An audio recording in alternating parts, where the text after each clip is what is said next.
Hello students, कक्षा 10 ए पाठ्यक्रम के लिए हिंदी की पाठ्य पुस्तक क्षितिज भाग 2 का चैप्टर 5 नागार्जुन। तो आज हम नागार्जुन के बारे में पढ़ेंगे, उनका जीवन परिचय देखेंगे और उनकी 2 कविताएं हैं कक्षा 10 में, यह दंतुरित मुस्कान और फसल। तो वो भी हम पढ़ेंगे। पहले इनका जीवन परिचय में जो जो इम्पोर्टेंट बातें हैं वो देखते हैं। नागार्जुन का जन्म बिहार के दरभंगा जिले के सतलखा गांव में सन 1911 में हुआ।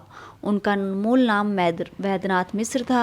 आरंभिक शिक्षा संस्कृत पाठशाला में हुई, फिर वे अध्ययन के लिए बनारस और कोलकाता गए। 1936 में वे श्रीलंका गए और वहीं बौद्ध धर्म में दीक्षित हुए। 1998 में उनका देहांत हो गया।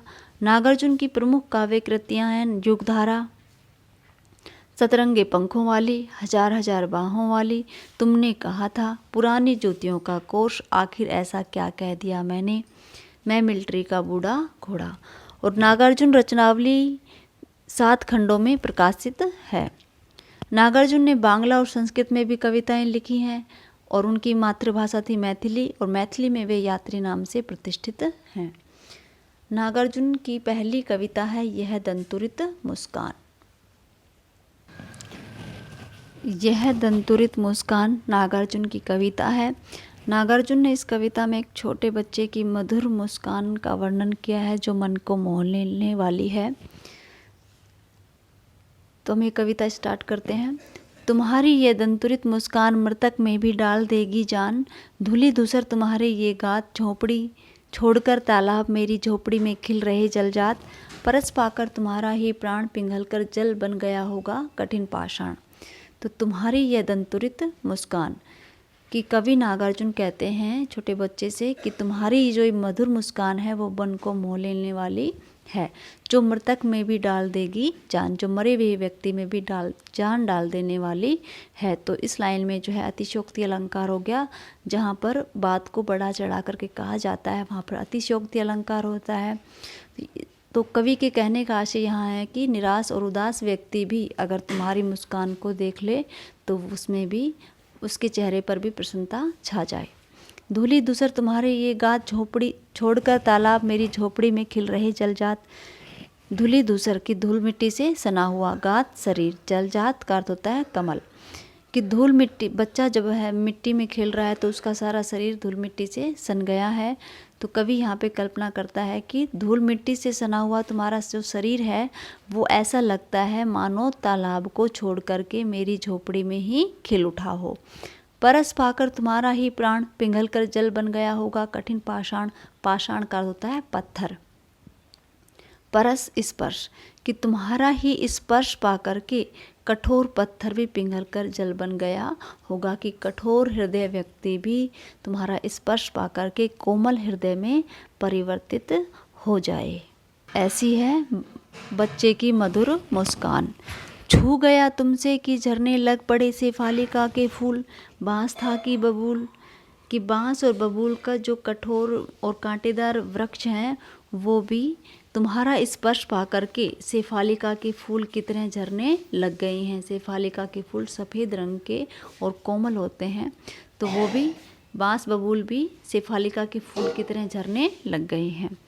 तुम मुझे पाए नहीं पहचान, देखते ही रहोगे अनिमेष। तुम मुझे पाए नहीं पहचान कि तुम मुझे पहली बार देख रहे हो इसलिए मुझे पहचान नहीं पाए हो। देखते ही रहोगे अनिमेष, अनिमेष का अर्थ होता है लगातार देखना, कि तुम मुझे लगातार देखते ही रहोगे क्या। थक गए हो, आँख लूँ मैं फिर, तो तुम लगातार देखने से शायद थक गए होगे, इसलिए मैं ही अपनी आँखों को फेर लेता हूँ। क्या हुआ यदि हो सके परिचित न पहली बार, कि तो कभी यहाँ पे कहते हैं कि क्या हुआ यदि हम एक दूसरे से पहली बार में परिचित न हो पाए हों। यदि तुम्हारी माँ ने माध्यम बनी होती आज, मैं न सकता देख मैं न पाता जान। तो कभी बच्चे से कहते हैं कि अगर तुम्हारी माँ जो है हमारे बीच में नहीं होती, तुम्हारी माँ जो हमारा माध्यम नहीं बनी होती, तो मैं तुम्हें नहीं देख पाता, तुम्हारी मधुर मुस्कान को भी नहीं देख पाता और तुम्हें जान भी नहीं पाता। तुम्हारी यह दंतुरित मुस्कान धन्य, तुम माँ भी तुम्हारी धन्य। तुम्हारी यह दंतुरित मुस्कान धन्य, कि जो तुम्हारे छोटे छोटे दांतों वाली जो मधुर मुस्कान है वह धन्य है और तुम्हारी माँ भी धन्य है। चिर प्रवासी मैं इतर मैं अन्य, कि कवि जो है लंबे समय से बच्चे से दूर रहा है तो वो कहता है कि मैं तुम्हारे लिए चिर प्रवासी हूँ। मैं इतर का अर्थ होता है दूसरा, और अन्य का अर्थ भी होता है दूसरा, तो मैं तुम्हारे लिए कोई अन्य ही हूँ, दूसरा ही हूँ। इस अतिथि से प्रिय तुम्हारा क्या रहा संपर्क, उंगलियां माँ की कराती रही मधुपर्क। तो कवि कहते हैं कि अतिथि से, अर्थात मैं तो तुम्हारे लिए अतिथि हूँ जो कभी कभी आता है, तो प्रिय तुम्हारा कोई संपर्क नहीं रहा मुझसे। तो उंगलियां माँ की कराती रही मधुपर्क, मधुपर्क का अर्थ होता है पंचामृत। पंचामृत 5 वस्तुओं का समूह, दूध दही घी शहद जल। तो पंचामृत, तो तुम्हारी माँ की जो उंगलियां हैं वो ही तुम्हें पंचामृत का पान कराती रही।